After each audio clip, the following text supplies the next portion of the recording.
All right.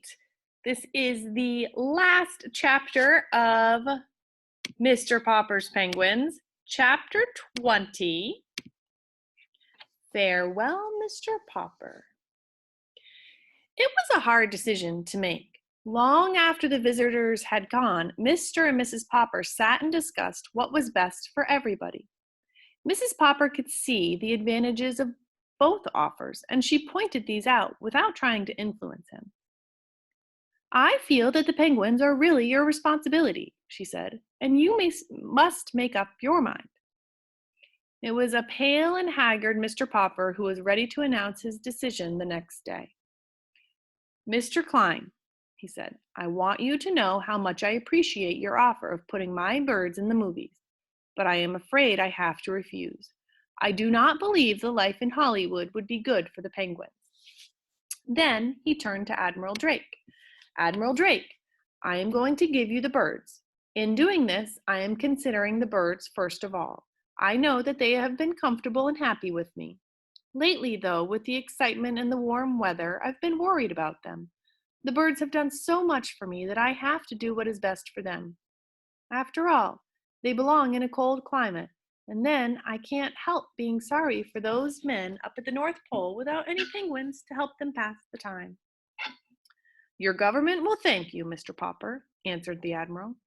Congratulations, Admiral, said Mr. Klein. Maybe you're right at that, Popper. Hollywood might have been too much for the birds.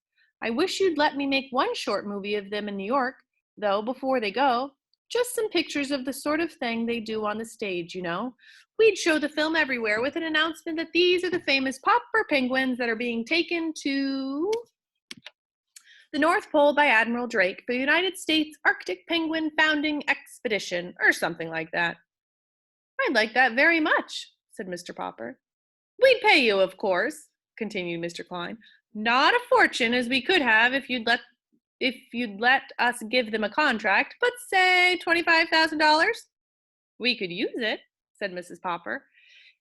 It will be very quiet at 432 Proudfoot Avenue, said Mr. Popper when everyone had left. Mrs. Popper did not answer. She knew that nothing she could say could really comfort him. However, said Mr. Popper, now that spring is here, a lot of people will be wanting their houses painted, so we'd better be getting back. Anyway, said Bill, we've had 10 whole weeks of vacation right in the middle of the year, and not many children in Stillwater can say that. The next day, the cameraman arrived to make the picture of the penguins doing their tricks. It was arranged that the Poppers should stay in New York just long enough to see the expedition off. Meanwhile, in the harbor, the great sailing ship of Admiral Drake was being made ready for its long trip north. Every day, huge boxes of supplies of all sorts were hustled on board. The most comfortable quarters on the ship were turned over to the penguins, who were now the cause of the voyage. Captain Cook was already quite familiar with the ship, since it was the same one the Admiral had sailed to the South Pole, where Captain Cook had often seen it. Greta, too, had seen vessels of its kind. The two of them were kept very busy showing and explaining everything to Nelson, Columbus, Louisa, Jenny, Scott, Magellan, Adelina, Isabella, Ferdinand, and Victoria. The sailors all took the greatest delight in watching the curious little birds at their explorations. It looks as if this will be a pretty lively trip, they would say. These Popper penguins certainly live up to their reputation. But at last, everything was ready, and the day came when the Poppers were to go down and say goodbye. Bill and Janey ran all over the ship and did not want to leave when it was time to draw up the gangplank.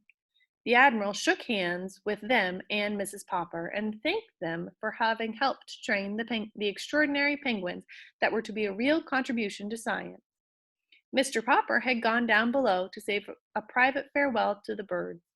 All that kept him from breaking down completely was the knowledge that what he was doing was best for them too.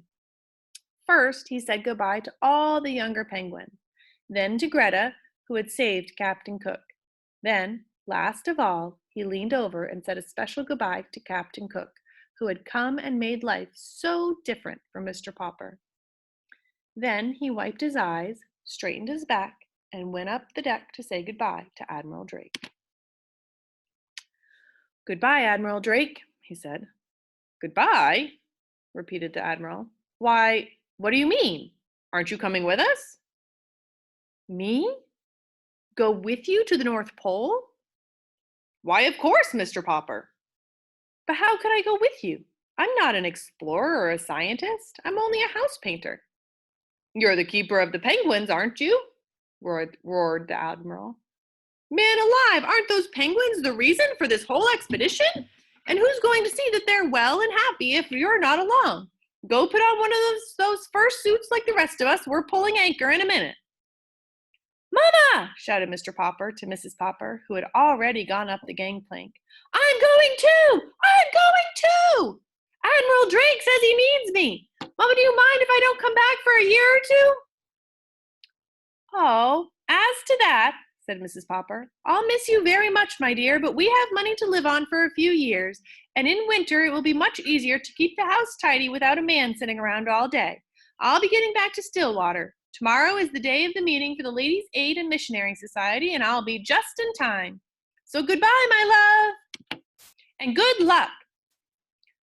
"Goodbye and good luck," echoed the children, and the penguins, hearing their voices, scuttled up on deck and stood there beside the Admiral and Mr. Popper.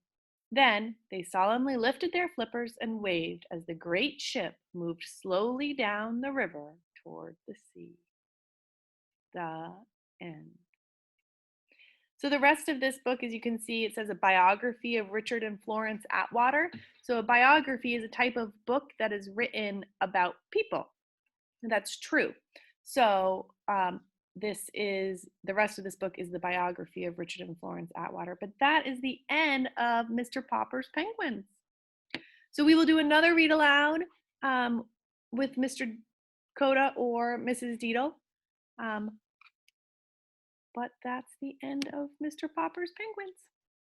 Bye.